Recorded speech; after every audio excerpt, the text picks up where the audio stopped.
اعوذ باللہ من الشیطان الرجیم، بسم اللہ الرحمن الرحیم۔ حضور اکرم صلی اللہ علیہ وآلہ وسلم کا انوکھا خواب۔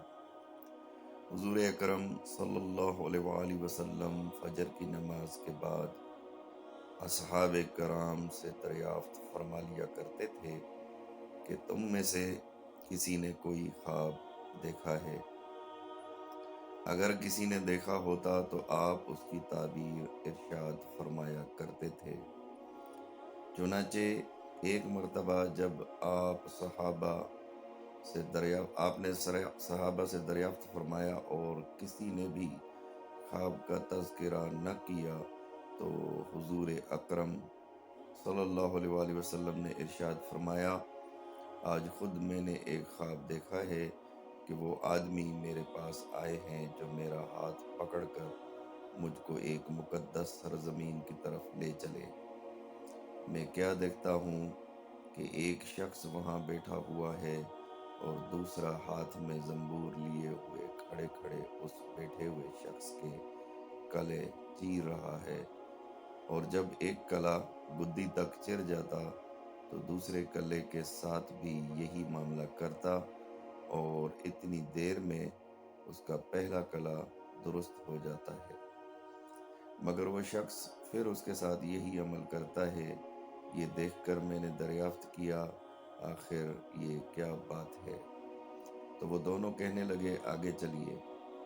ہم آگے چلتے تو ایک شخص پر سے گزر ہوا جو لیٹا ہوا ہے اور دوسرا شخص اپنے ہاتھ میں ایک بھاری پتھر لیے ہوئے اس لیٹے ہوئے شخص کے سر کو نہایت بے دردی سے کچل رہا ہے۔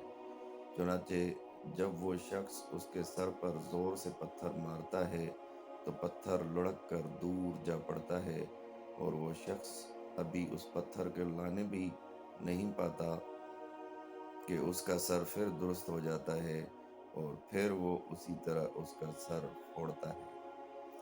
یہ ماجرا دیکھ کر میں نے دریافت کیا کہ یہ قصہ کیا ہے، تو وہ دونوں آدمی کہنے لگے، آگے چلیے۔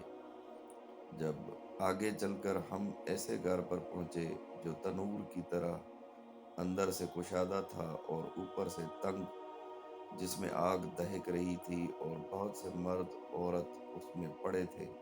جب آگ کے شعلے بلند ہوتے تھے تو وہ سب اوپر اٹھاتے اور نکلنے کے قریب ہو جاتے تھے، اور جب آگ نیچے بیٹھتی تو اس کے ساتھ نیچے چلے جاتے تھے۔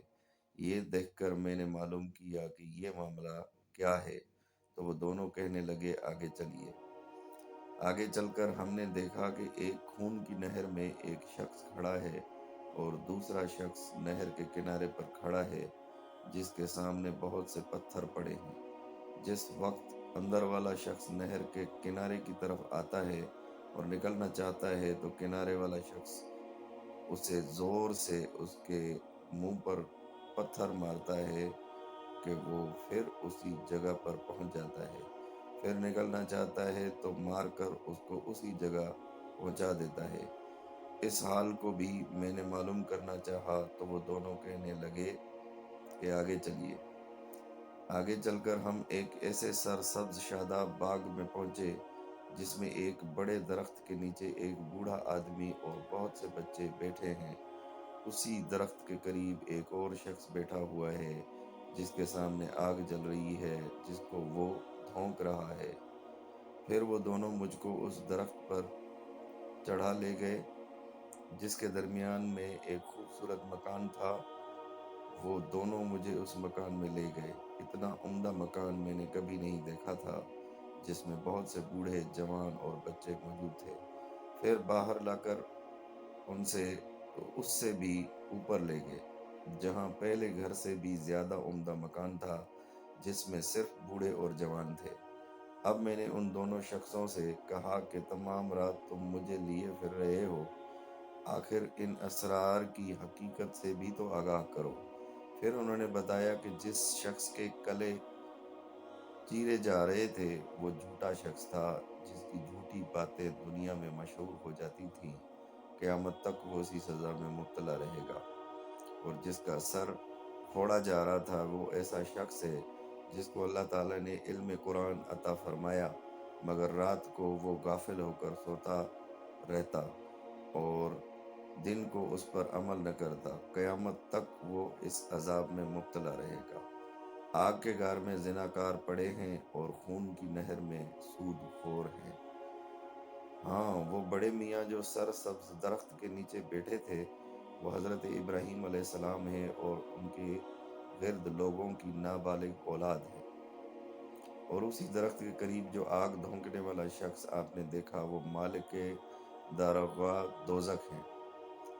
اور درخت کے اوپر وہ پہلا گھر جس میں آپ داخل ہوئے تھے، عام مسلمانوں کا گھر ہے اور دوسرا شہیدوں کا ہے۔ ہم دونوں آدمیوں میں جبرائیل ہوں اور یہ میکائیل ہے۔ اس کے بعد کہنے لگے، ذرا سر اوپر اٹھائیے۔ میں نے سر اٹھا کر دیکھا تو میرے اوپر ایک سفید بادل مجھے نظر آیا۔ وہ کہنے لگے، یہ آپ کا گھر ہے۔ اس پر میں نے کہا، تو مجھے چھوڑو، میں اپنے گھر میں داخل ہو جاؤں۔ اس پر انہوں نے کہا، نہیں، ابھی آپ کی عمر پوری نہیں ہوئی، اگر پوری ہو چکی ہوتی تو ابھی چلے جاتے۔ فائدہ: انبیاء کا خواب بھی وہی ہوتا ہے۔ اس سچی حقائق سے جھوٹ، بے عملی یعنی قرآن پاک کا علم ہونے کے باوجود جو اس پر عمل نہ کریں اور غفلت اختیار کریں، نیز زناکار اور سود خور کی سزاؤں کا حال، نابالغوں، عام مسلمانوں اور شہداء کے درجات کا حال معلوم ہوا۔ اللہ تعالیٰ سب مسلمانوں کو ہر قسم کی برائیوں سے محفوظ رکھے اور نیک عمل کرنے کی توفیق عطا فرمائے۔ آمین ثم آمین۔